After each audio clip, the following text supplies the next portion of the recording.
So my name is Robyn Durling, and I'm with the BC Human Rights Coalition in Vancouver, and we do three things at the Coalition. We do education, we do law reform, and we help people that have human rights complaints. In British Columbia, the government's given us greater protection than is provided to us under the Charter, and they've done that by giving us the BC Human Rights Code. The Human Rights Code tells us what is and isn't discrimination in BC, and particularly with respect to discrimination in employment. The BC Human Rights Code establishes the BC Human Rights Tribunal, and the tribunal is essentially the court system that people use to get access to justice for their human rights complaints. Well, employers should deal with human rights in their handbooks, and I think that they have to do it because the policies at WorkSafe require them to deal with bullying and harassment. So there's policies that require employers to have these toolkits, these workbooks in place. The employer that doesn't have a manual is going to leave themselves open for liability.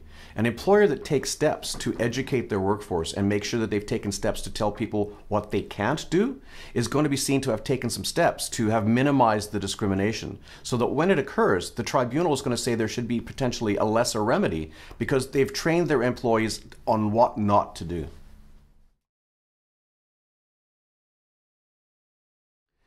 I think an employer needs to communicate to the employees what is in the Human Rights Code, which is to say that employers are not allowed to discriminate, employees are not allowed to discriminate.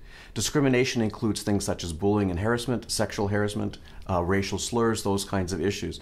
It's important for an employer to tell employees what they should and, well, what they can and cannot do. In the context of employment, the BC Human Rights Code says that employers may not discriminate against individuals because of certain personal characteristics. Those characteristics include race, color, ancestry, place of origin, age, marital and family status, and gender, along with some other things as well. There are forms of conduct that are discriminatory in the workplace, but there are many things that may look like they're discriminatory, and people may object to them, but they in fact are non-discriminatory conduct. It's not discriminatory, for instance, for an employer to tell an employee what to do, to manage them, or what's more commonly known as management rights. These kinds of things are outlined very clearly in Section 5.1 of the Workers' Compensation Act, which states that even if an employee suffers a mental disorder because of being theoretically bullied at work or being perceived to have been bullied at work, it is not bullying or harassment if it comes out of legitimate management by the management team. I've been talking about discrimination, but I haven't really said what it is. One definition is that it's essentially different treatment based on a personal characteristic, or as we sometimes shorthand it, adverse differential treatment. Under the BC Human Rights Code, it's not necessary that somebody intend to discriminate against you. If they do discriminate against you, they're going to be found to be guilty of a breach of the Human Rights Code, whether or not they had good intentions or good motives. The important thing to remember is that people need to be treated with dignity and respect and not be discriminated against, and that's the foundation for human rights. Intent is irrelevant.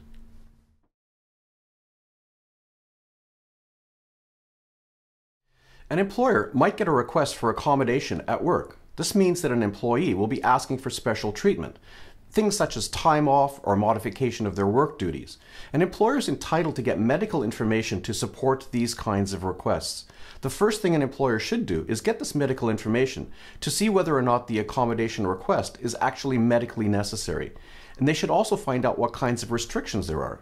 It's only through that process of getting the medical information that the employer can actually make an educated decision around whether the accommodation is needed, or whether in fact it's the appropriate accommodation, or whether there's something else that can take place that's a modification of the accommodation process.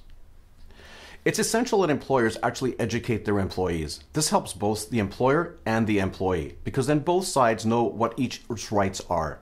Employers have rights and employees have rights. It's not one-sided. Human rights is not about complainants or respondents, employers or employees. It's about fundamental values of non-discrimination.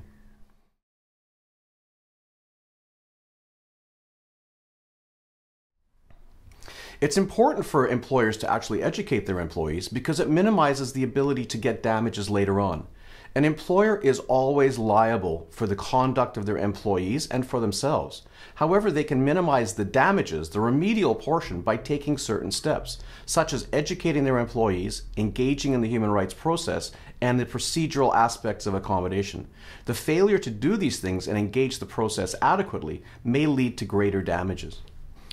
Not only is it important to understand the legal requirements with respect to educating employees, but just on a fundamental level, a happy workplace is going to be a better and more productive workplace.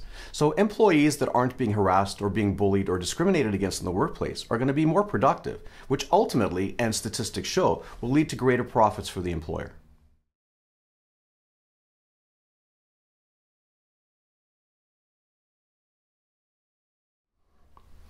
In British Columbia, employers have a duty to provide a harassment-free workplace.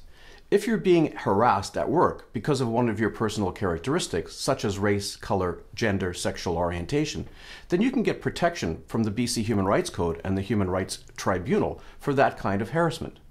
But beyond that, if you're just being harassed at work because somebody just doesn't like you particularly, but it's not because of one of those personal characteristics, it's just because of a dislike, the employer has a duty to try to protect you from that kind of harassment as well. But in that particular case, your remedy will come not from the Human Rights Code, but from either employment law or potentially from WorkSafe BC.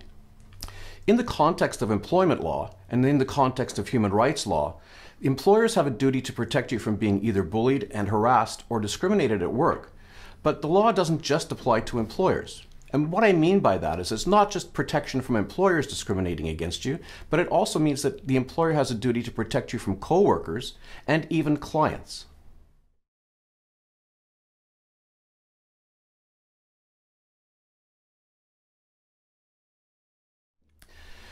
In British Columbia, in 2013, some new legislation came into place which gives workers greater protection if they're being bullied and harassed at work.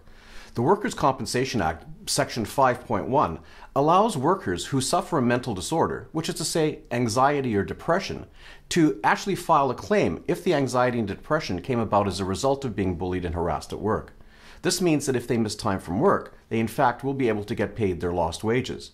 It also means that if they're being bullied and harassed at work, there's a potential investigation that's going to take place on behalf of WorkSafe BC. Examples of bullying include slandering or maligning an employee or his or her family, deliberately withholding work-related information or supplying incorrect information, insulting, ostracizing, boycotting, or disregarding somebody, threatening, causing fear or degradation. These are all forms of bullying. Sometimes bullying is also called personal harassment. And one definition is words, gestures, and actions which tend to annoy, harm, abuse, torment, pester, persecute, bother, and embarrass another person, as well as subjecting someone to vexatious attacks, questions, demands, or other unpleasantries. Section 5.1 of the Workers' Compensation Act, the section that deals with bullying and harassment, requires employers, supervisors, and employees to act in certain ways. For example, an employer must take steps to prevent or minimize workplace bullying and harassment. They must develop a policy statement with respect to workplace bullying and harassment not being acceptable or tolerated in the workplace. They must develop procedures for workers to report incidents, including how and when and to whom a worker should report. They must also outline how to proceed if the harasser is a supervisor or person acting on behalf of the employer. The employer must also develop and implement procedures for how the employer will deal with incidents of bullying and inform workers of the policy statement. And lastly, the employer must train supervisors on recognizing bullying, responding to bullying, and the procedures for reporting and dealing with bullying, and ultimately telling supervisors not to engage in bullying.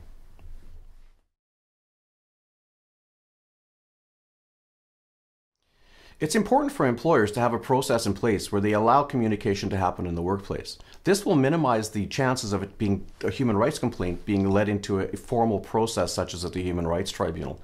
Allowing open communication may allow the employer to actually deal with it on a very early stage, on an early basis, and deal with it in a way that has less legal ramifications and certainly is far less public.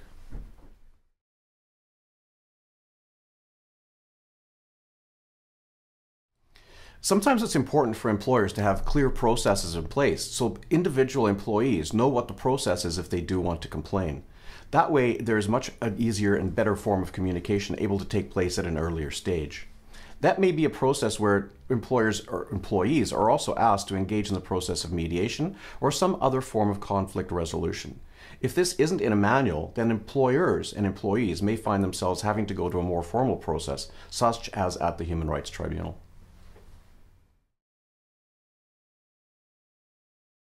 So understand that this video is being shown to people that are trying to put together a manual for their workplace. And it's a very good thing for you to do that. You're going to be able to actually have a happier, better workplace for your employees because they'll know what their rights are and you will have clearly told them what your expectations of them are as well. You will have laid out what their legal obligations and what their legal rights are. But don't forget, human rights is only one component of the management that you have to have in place in a workplace. Don't forget, there's also Employment Standards Act, there's the Workers' Compensation Act, there are civil torts, there's employment law, there's potentially the labor code. When you're checking a problem out, make sure you have many eyes from many different perspectives and look at it through different lenses, not just human rights, not just purely employment. Human rights law and employment law is a very complicated area of law. It intersects with many other forms of laws as well. Don't presume that you understand the law. Make sure you have it checked out with a lawyer before you implement any policy in place. And don't forget to also check the WorkSafe site for their toolkits. They have many useful tools on their website. Good luck with preparing your manual, and don't forget, if you have any questions around human rights, you can always call our offices. We're open Monday, Wednesday, and Friday with live help. Good luck out there.